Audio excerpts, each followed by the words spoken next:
Hey, Screaming Geek Media here. I'm Jerry the Geek. Today we're going to be talking about King Kong. Came out in 2005 from Peter Jackson. But before we do, please, if you like physical media, 4Ks, Blu-rays, DVDs, like movies in general, please like and subscribe and turn your bell notifications on. So we're going to talk about Peter Jackson's King Kong. Came out in 2005, starring Naomi Watts, Jack Black, Adrian Brody, and directed by Peter Jackson, who went on also did the Lord of the Rings and the Hobbit trilogies.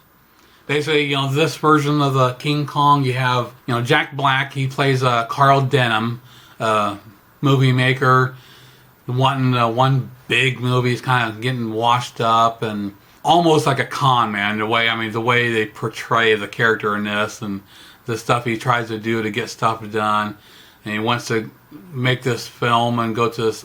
Searches out this island. He wants an actress. The actress that was going to work for him backed out, so he has to find someone else. And then Ann Darrow falls into his lap. Adrian Brody's character, Jack Driscoll, is a screenwriter.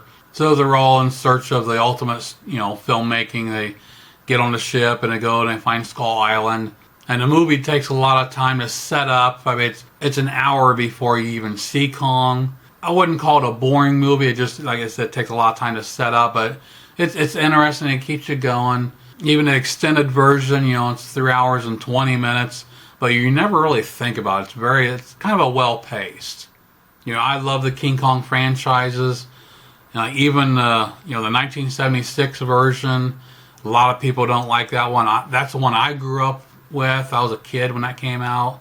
That was always a great one. Then, finding the original 1933 version, still wonderful to this day. Such a classic. And now we have the Peter Jackson, and we have the other, Skull Island and Godzilla vs. Kong. So all of them are wonderful movies. Now this 4K release comes from Universal in 2017. Shot in 35mm, finished with a 2K digital intermediate, standard HDR10.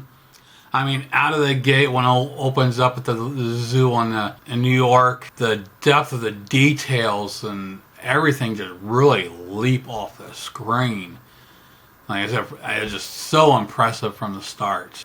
Rain details, when they get to Skull Island and when it starts raining, everything, you can just see the rain textures in the hair and face, all the raindrops, and everything is just, the movie looked really refined. A lot of it had that organic film look. The sunset shots with Kong in the jungle. The sunrise shot of Kong on top of the building at the end. Wonderful colors and textures. It looked impeccable. Now, the only drawbacks with 4K definitely brings out the imperfections and some of the CG. There's some stuff that just doesn't blend well with everything else. It looks good, but the average person might not notice it. But if you're being nitpicky, yeah, you're going to be noticing differences and all that. And as far as the differences between the Blu-ray and the 4K, I actually pulled out the Blu-ray edition from 2009 to find over and see the comparisons. The modern movies look spectacular even on Blu-ray. And this is no exception. Here I am talking about when I watched the 4K, and I'm like, my mind is blown by the amount of detail in it. And I was like, wow, this looks awesome. But then when I stick the Blu-ray in so I can get the screen captures and check it out, it looks pretty damn good and well. So there's, the differences are very minimal on this release, even from the 2009 version. Just minor upticks in detail. Color timing is your biggest thing here. Some shots you're going to see a big difference with the color, which sometimes can be good, sometimes it could be bad. What we perceive as good can not be the same as what the directors and cinematographers want. The filmmakers have a certain look they go for, so sometimes what they like, we might not like because it looks odd, but maybe that's what they want. So sometimes when we watch movies, we need to be respectful of that because we don't know what they're going for. But overall, this one looked very, very impressive. So check out the screenshots comparing the 2009 Blu-ray with the 4K in 2017. Then we'll come back and talk about the audio, packaging, and everything else. So we'll see you in a couple minutes.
So with this release, Universal gave us a DTS-X track. I don't have that capability, so I'm listening to the 5.1. And then in itself, this is a kick-ass solid audio track. Great use of surround, on the boat to hear things around you. The jungle scenes on the island, and good deep bass. Right at the beginning, at the dock, when they get on a boat. And when they go to leave, when the boat starts up as engines, some very good deep bass just pounding. And then as they're on the ship, the scene where they're all being told by the story from the crew about a guy that escaped the island, and they'd go through the whole story. And right after that, you hear some bass kicking in from the engine, and oh, it's pretty damn good. It almost like hitting you in the chest. It's pretty damn deep. Nice subtle sounds. And the throw in the music score done by James Newton Howard. Icing on the cake. This is such an impressive audio track on this. When you take the score, mix it in with sound effects, and add with the visuals, so damn impressive. Now for the packaging, pretty simple. This may have come with a slipcase. I've had this for a while, so I don't remember. If I did, it's in the trash, long gone. Who knows where it's at? It's in the landfill. You know how I am. It's actually a 3-disc set. You've got the 4K, Blu-ray, and an extra bonus disc. I do have a custom cover will be thrown on this that I made originally for the Blu-ray and then updated it for the 4K, which you can check out my videos of custom covers and see those.